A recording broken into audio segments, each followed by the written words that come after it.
Nagtulang Huwebes, lumuwas si Sid mula Cebu pa Maynila para makipag-collaborate kay Keiko. Ito raw ang magsisilbi nilang pasasalamat sa 1,001 tuwang ibinibigay sa kanila ng Kalye Serye ng Itbulaga.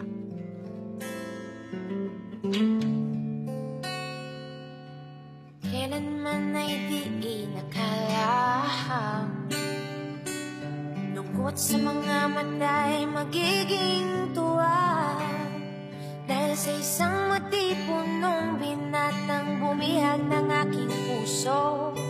Nakatadhana nga bang magtagpo o may pag-asa nga bang maging tayo? Kahit na anong hirap ang abutin, kahit pang tabuyan pa ng paulit-ulit-ulit, ako'y di mapapagod magsisintay sa'yo hanggang sa tamang panahon.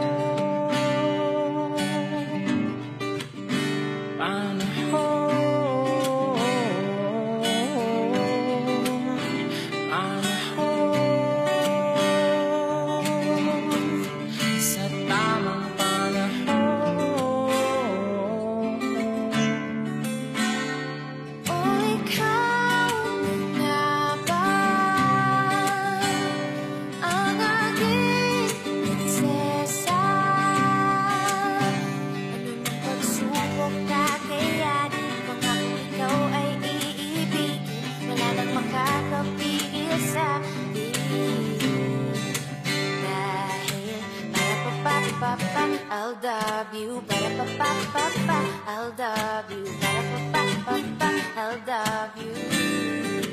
Huwag kang mag-alala, mahal din kita. Kailan ba, kailan pa, kailan nga ba? Mahal din kita. Kailan ba, kailan pa, kailan nga ba? Kailan ba, kailan pa, kailan nga ba?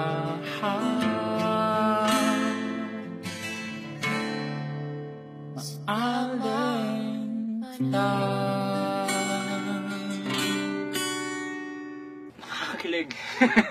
Ang ganda ng kanta, nakakilig yung kanta. And parang siyang isang kanta lang eh.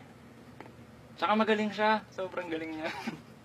Ang saya ng experience kasi syempre first time ko na nag-collaborate ng dalawang kanta pinagsama na. As in, sobrang impromptu. So, ang ganda ng kinalabasan. Sana magustuhan niya yung collaboration naming dalawa ni Sid. Sana.